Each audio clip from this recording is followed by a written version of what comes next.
Hi, I'm Greg Schaffer. Happy New Year and welcome to the Virtual CISO Moments first episode of season 8. It's hard to believe that it's been that many seasons so far, but happy to continue this. To start out this year, we have Corey LeBleu. He is the founder and CEO of Relix Security, a boutique offensive security consultancy based in Austin, Texas.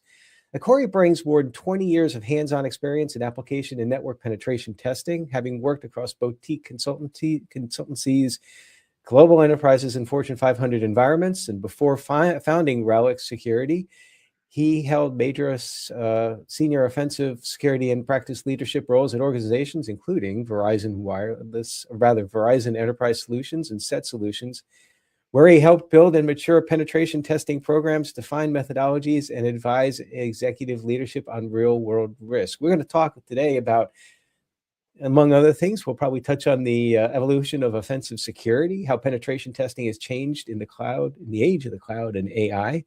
I've got a couple of questions there myself that from personal experience, and also what CISOs and virtual CISOs need to understand to get real value from the testing program. So having said all that, Corey, thank you so much for joining us today. Hi, thanks a lot for having me, Greg. So I'd like to start out. Yeah, go ahead.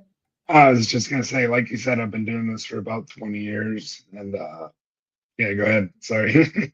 Oh, okay.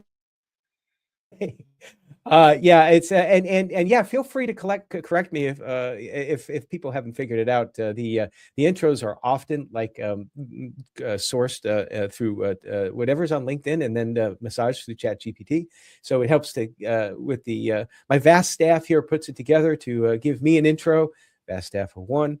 And that's how the intro is. So sometimes there's mistakes in there, and I'm happy to be corrected. But I hope I got everything all right.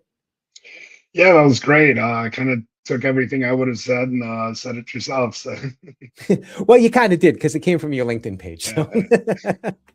So as we've just talked about, you've got over 2 decades in offensive security. And what originally pulled you into the idea of wanting to be a penetration tester, and particularly penetration testing involving and application security in general?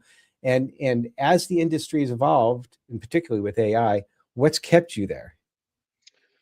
So I kind of started, got a degree in information systems, and then the bubble burst. So I didn't really know what to do with myself. Really wasn't that into computers. Took a Cisco class, kind of fell in love with that.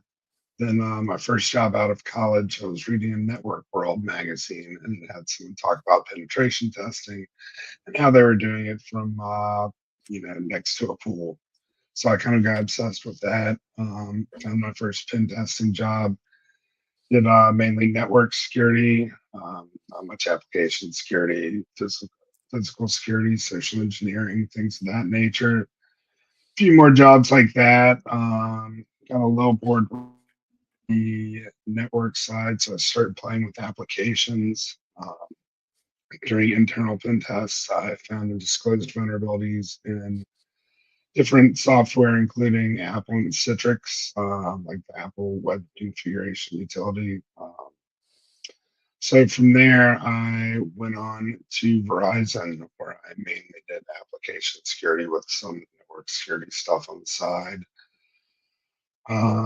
Spent some time doing some source code review and application security at another company. Then eventually went to a company called SET Solutions, where I ran a team of about 5 people. And from there, just went online with Relix Security.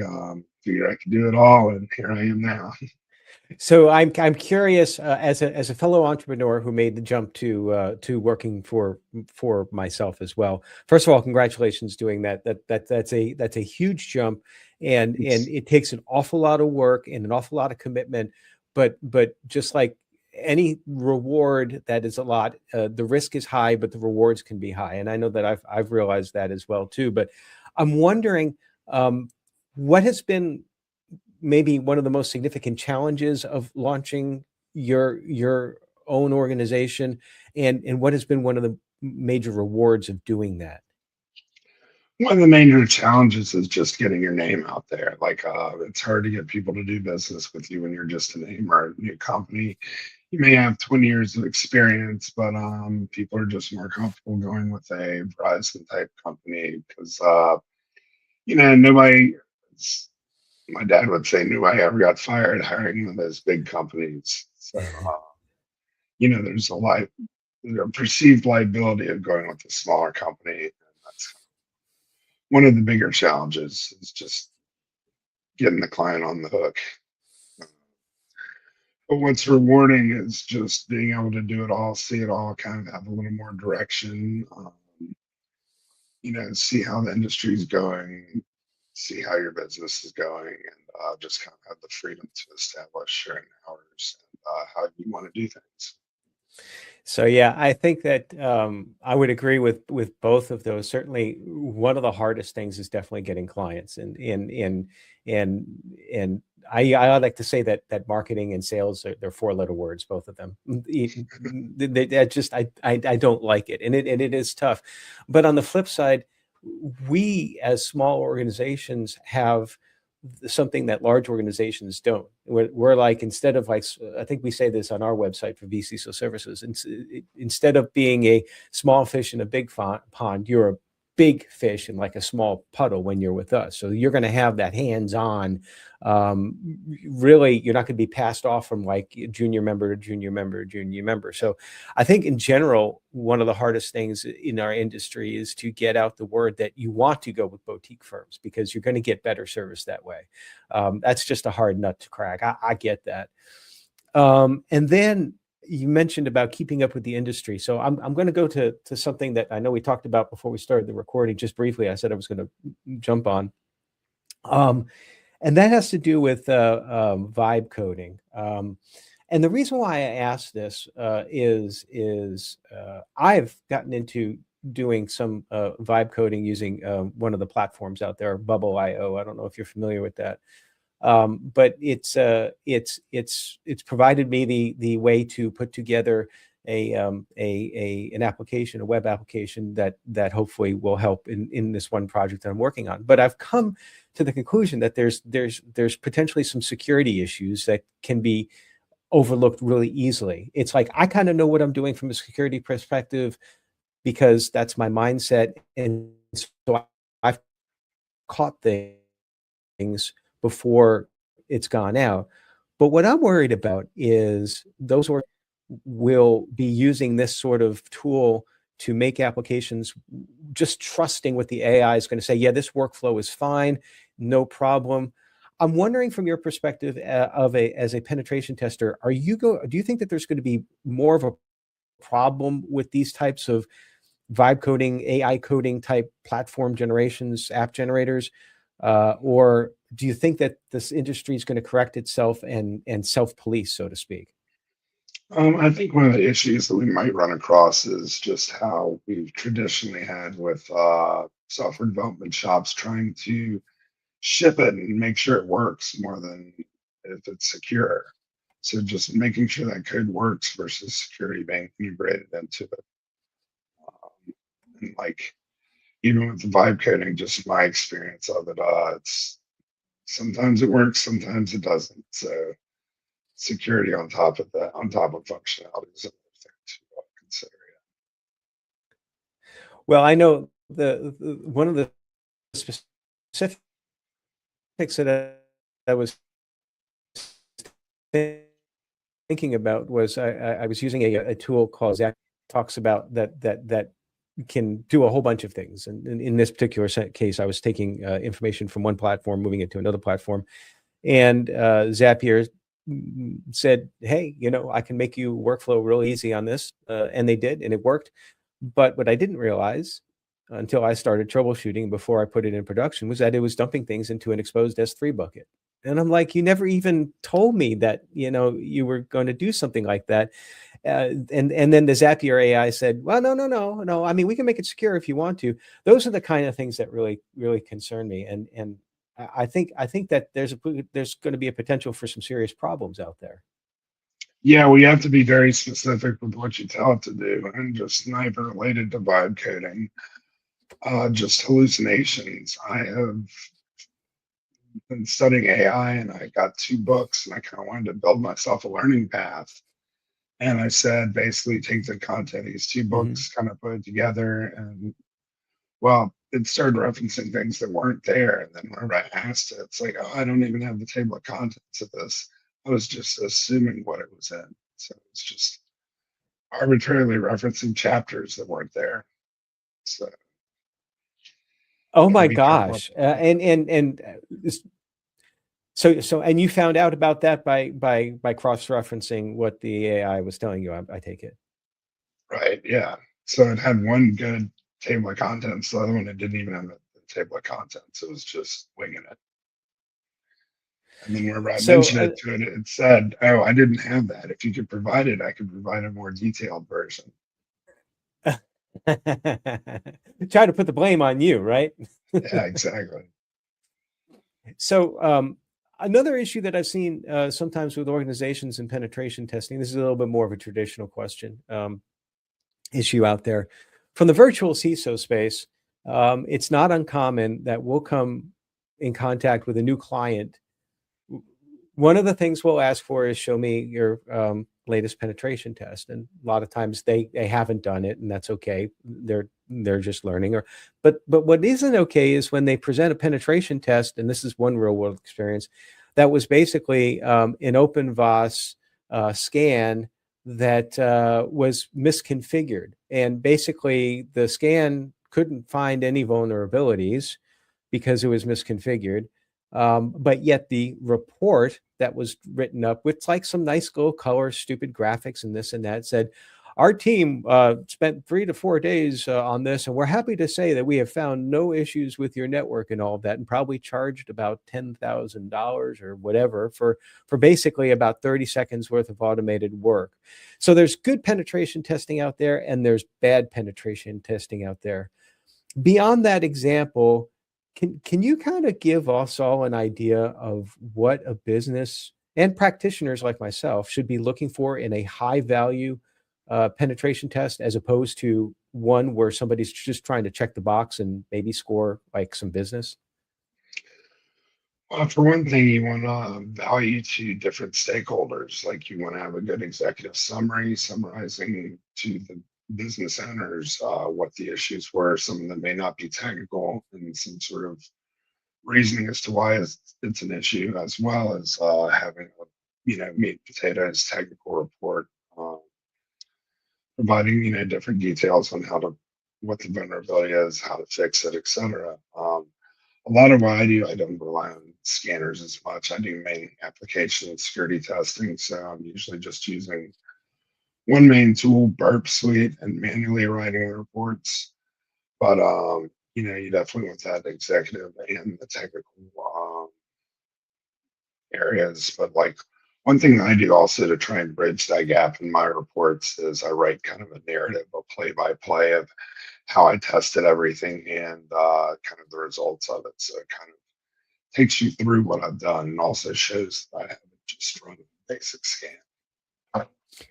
Yeah, and that kind of an approach really helps someone like in my role, in the virtual CISO role, because and I'm speaking solely for myself, but I think that this applies to a lot of virtual CISOs out there. I'm not the technical expert when it comes to penetration testing. That's not what I do. But I do have enough technical knowledge and experience and chops to be able to understand what you just talked about, like the narrative. I can then take that and further distill that down when I'm talking with our client and say, this is actually what we're talking about here, apples to oranges, and now and then apples to apples and all of that.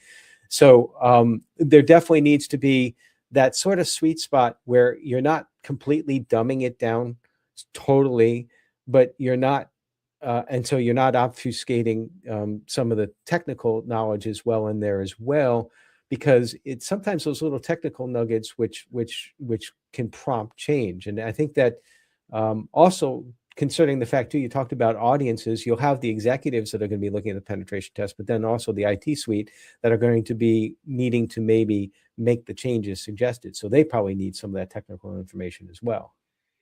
And I feel sometimes places go a little too technical. Like, I mean, there should be a difference between a penetration test report and a vulnerability scan report, I think. And a lot of places combine the two. Like, you'll get a penetration test, it'll have some context of stuff they found manually, and then it'll have 400 pages of scan results from this. It's not how I do it.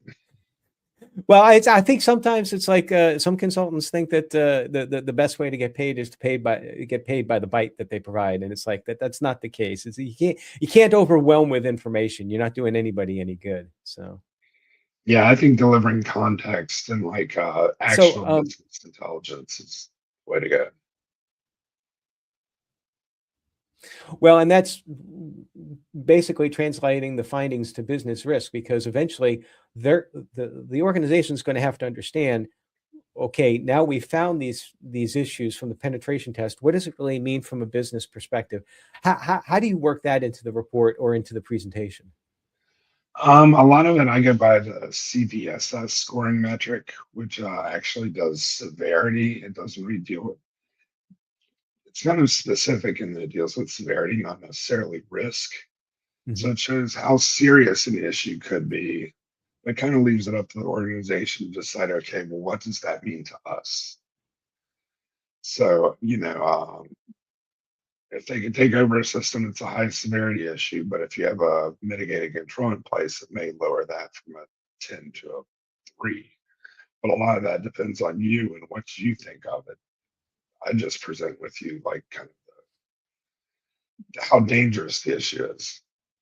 Mhm, mm. And, I know that there's a prevalence of AI being used in just about anything. It's like it seems like that you can't do anything nowadays without something being AI enabled, so it's a lot of it's marketing, I get that.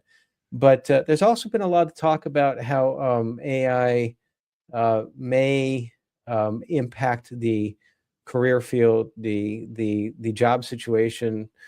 How do you see AI impacting, in general, penetration testing? I mean, I think it'll have some impact. I do less of the network side than the application side. I mean, I do some of it, but I see it impacting that more. Mhm. Just kind of automating things. It's kind of like how vulnerability scans automated it.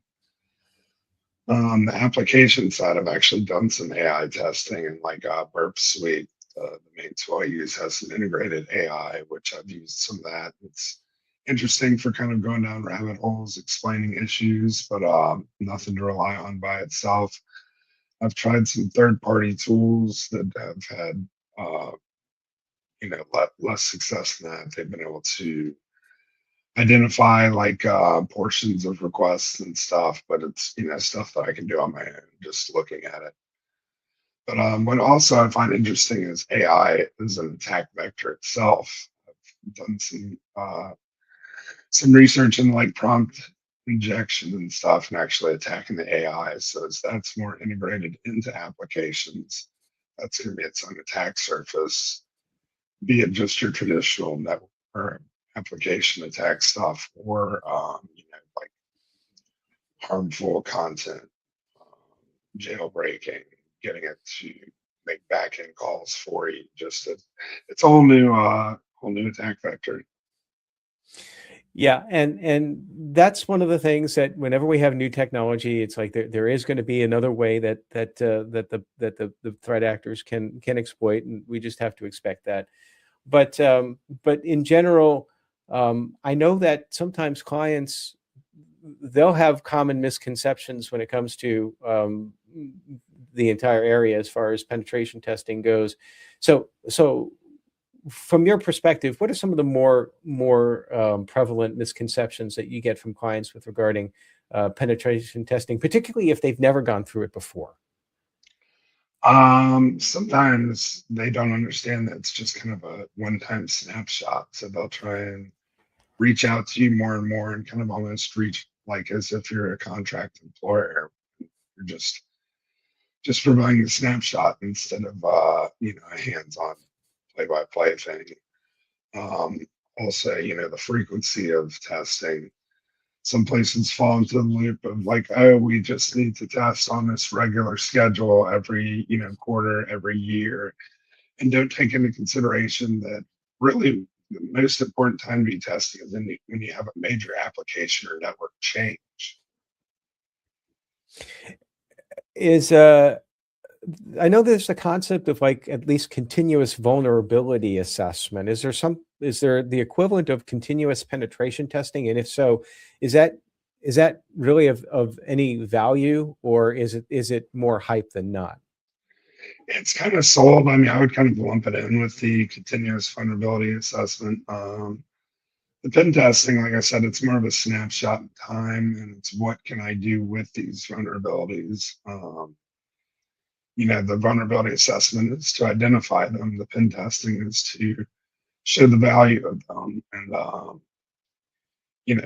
depending on the maturity of your organization, if you're a Fortune company, yeah, I could definitely see the uh, advantage of having a constant team constantly doing everything. But for a small organization, the constant vulnerability scanning is going to be better off with pen tests just occasionally showing you your deficiencies.